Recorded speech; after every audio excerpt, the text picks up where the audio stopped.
ओम विश्वानि देव सवितर्दुरितानि परास्व यद्भद्रम तन्न आस्व। मेरे समस्त बहन भाइयों को डॉक्टर सुकुमार शास्त्री का प्यार भरा नमस्कार। बंधुओं, एक सन्यासी जा रहा था। उसने देखा आग में एक बिच्छू पड़ा है। सन्यासी समझ गया, इसको अगर ऐसे ही छोड़ दिया जाए तो ये मर जाएगा।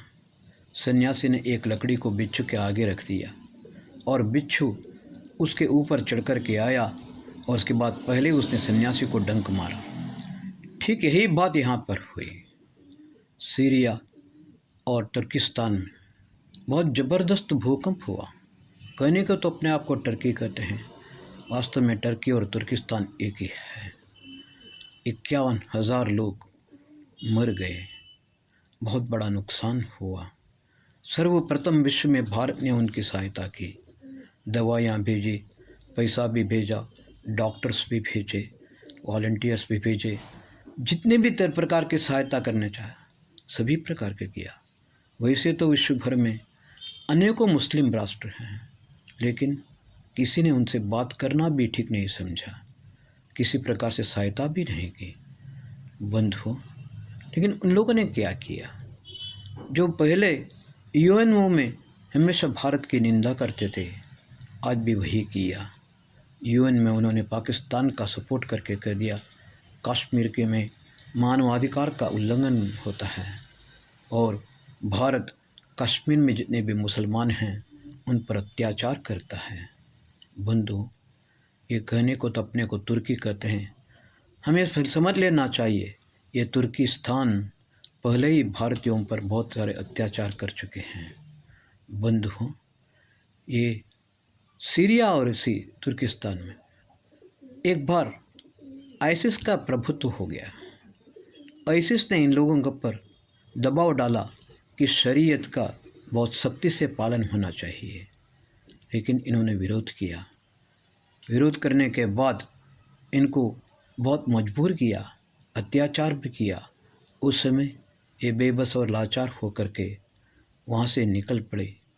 लगभग 4 लाख लोगों को कनाडा ने अपने देश में आश्रय दिया और 2 लाख लोगों को जर्मनी ने अपने यहाँ बना दिए।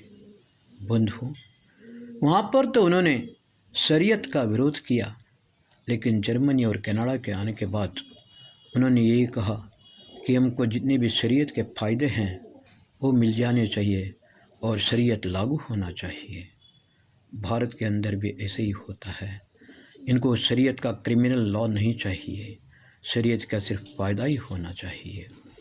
पाकिस्तान ने क्या किया? पाकिस्तान भूखमरा और नंगा है, उसके पास खाने के लाले भी पड़ रहे हैं। इसकी बेबसी और मजबूरी देख करके रसिया ने वहाँ से शिप में गेहूँ भर भर के भेज दिया, लेकिन इस धूर्त ने क्या किया? अपने यहाँ से जहाज़ में हथियार डाल करके जर्मनी के द्वारा उज़्बेकिस्तान भेजा रसिया पर अटैक करने के लिए। बंधु, तारिक फतेह जो पाकिस्तान के सबसे बड़े विद्वान हैं, उन्होंने कहा मुसलमानों को मदरसा में ये सिखाया जाता है, अगर तुमको कोई काफिर अपने घर खाना खाने के लिए बुलाता है, बेशक जाओ, पेट भर के खाना खाओ, लेकिन वापस आते समय ऐसे ही मत आना, उसके पेट में छुरा फूंक करके आना, क्योंकि इस धरती पर रहने का अधिकार सिर्फ मुसलमानों को है। आरिफ मोहम्मद खान से पूछा तो उन्होंने कहा, मैं और लोगों की बात नहीं कहता, मैं सिर्फ अपनी बात कहता हूँ। मैं जब छोटा था उस समय मेरे अब्बू ने मुझे मदरसा में डाल दिया। पहले दिन ही मुझे मौलवियों ने यही सिखाया कि देखो, तुम कितना भी बुरा काम करो फिर भी तुम अच्छे हो, क्योंकि तुम मुसलमान हो। अगर कोई काफिर कितना भी अच्छा काम करे फिर भी वो बुरा ही है, क्योंकि वो काफिर है। इस धरती में सिर्फ मुसलमानों को ही जिंदा रहने का अधिकार है। बंधु, इस देश में क्या हुआ? गयासुद्दीन गाजी, उसने अपना नाम गंगाधर नेहरू रखा और गंगाधर नेहरू के पोते जवाहरलाल नेहरू और शेख अब्दुल्ला ने क्या किया वो तो आप जानते ही हैं। उसके बाद फिरोज खान आया। फिरोज खान गांधी बन गया।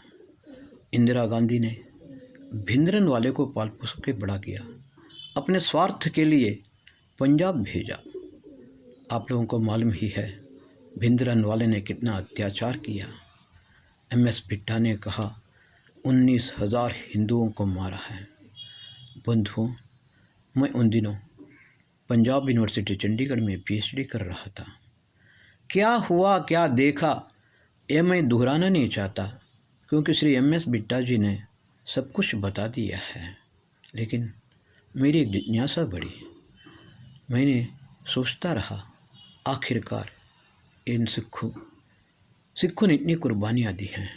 गुरु गोविंद सिंह, गुरु तेग बहादुर, बंदा बैरागी, इन लोगों ने बहुत बड़ी कुर्बानियाँ दी हैं इस देश के लिए। गुरु नानक जी बहुत बड़े संत थे, अच्छे संत थे, और उनका गुरु ग्रंथ साहिबा भी वो एक पवित्र ग्रंथ है। मैं पंजाब यूनिवर्सिटी में गए, गुरु नानक चेयर गया, वहाँ के एसोसिएट प्रोफेसर से मिला। मैंने उनसे कहा, प्रात जी मुझे एक डाउट है। बोलो बेटा, क्या तुम्हें डाउट है, बताओ। मैं ये जानना चाहता हूँ, मैंने सिखों का इतिहास पढ़ा है, वो इतिहास बहुत उज्जवल है। सिखों ने बहुत सारी कुर्बानियाँ दी हैं। सिख लोग ऐसा काम नहीं कर सकते हैं। फिर ये लोग कौन है जो खालिस्तान का उत्पात मचा रहे हैं? इन कौन कर रहा है और कौन करवा रहा है, ये मैं जानना चाहता हूँ। पहले उन्होंने मुझे अच्छी तरह से देखा, फिर बाद में पूछा, बेटा बोलो तुम कौन हो, कहाँ से आए हो? मैंने कहा, डॉक्टर साहब मैं कर्नाटक से आया हूँ और यहाँ दयानंद चेयर फॉर वैदिक स्टडीज़ में डॉक्टर भवनलाल भारती जी के अंडर में PhD कर रहा हूँ। बस एक डाउट आया, आपके पास चला आया। तो उसमें उन्होंने कहा, बेटा तुमने सही समझा, मैं तुमको असली बात बताता हूँ। गुरु नानक जी के अनेकों शिष्य थे, उनमें हिंदू भी थे और मुसलमान भी थे। हिंदुओं ने जो हिंदू सिख बने, उन्होंने क्या किया, पहले ही वो हिंदुस्तान जिंदाबाद बोलते रहे, आज भी बोलते हैं हिंदुस्तान जिंदाबाद, भारत माता की जय। लेकिन जो मुसलमान हैं उनकी तो नस्ल ही खराब है। वो पहले खालिस्तान जिंदाबाद, और आज भी खालिस्तान जिंदाबाद बोलते हैं और पाकिस्तान जिंदाबाद बोलते हैं। ये पार्टीशन के समय से भी चलता आ रहा है। बंधुओं, उन्होंने कहा, दुर्भाग्यवश ननकाना पाकिस्तान गया और सब लोग ननकाना जाते हैं। ननकाना का मतलब है गुरु नानक जी का जन्म स्थान। वहाँ जाने के बाद पाकिस्तानी लोग अच्छी तरह से समझ जाते हैं कि कौन सिर फिरे हैं। उन लोगों का ब्रेन वॉश करते हैं, उनको आतंकवादी बनाते हैं, हथियार दे देते हैं। वो लोग आते ही यहाँ पर खालिस्तान जिंदाबाद बोलते हैं और अत्याचार करते हैं। बंधुओं, पहले गयासुद्दीन गाजी ने किया, उसके बाद मैंने आपको बताया कि फिरोज खान, उसके पोते ये राहुल गांधी, प्रियंका गांधी, फिर वाड्रा भी आ गया। ये सोनिया गांधी तो नीम उस पर केरला चढ़ा, इटली की है। बंधु, फिर से भगवंत मान और अमृतपाल ने थोड़ी दिन पहले सीधा इसका ध्वज फहरा दिया खालिस्तान का, और खालिस्तान का झंडा फहराते हुए बोला, पहले हमने इंदिरा गांधी को मारा, अब अमित शाह को मारेंगे। बंधु, भगवंत मान ने जिस दिन ओत लिया था, उसी दिन ये कहा था कि हम खालिस्तान का सपोर्ट करेंगे। केजरीवाल महाधूर्त है, उसने एक बार भारत का मैप बनाया और जानबूझ करके उसमें से कश्मीर हटा दिया। अब बाद में बोला मुझसे गलती हो गई है, लेकिन आज भी वो खालिस्तानियों का सपोर्ट करता है। बंधु, कनाडा और ऑस्ट्रेलिया में मंदिर तोड़े गए और वहाँ के एम्बेसी के ऊपर खालिस्तान का झंडा फहरा दिया गया। बंधुओं, हमें एक बात अच्छी तरह से समझ लेनी चाहिए। एक सार्वकालिक सत्य सिद्धांत है, उसको मैं एक छोटा उदाहरण दे करके आपको समझाता हूँ। अफजल खान से गले लगाने से पहले हमको शिवाजी बनना ही पड़ेगा, अन्यथा ये आत्मघात होगा। बंधुओं, शेर को पालो, चीता पालो, बाघ पालो, सांप पालो, या किसी भी जानवर को पालो, लेकिन पागल कुत्तों को मारने की मूर्खता कभी मत करना। आज दुनिया यही कर रही है। पागल कुत्तों को पेट भर खाना खिलाते हैं और खुला छोड़ दे देते हैं।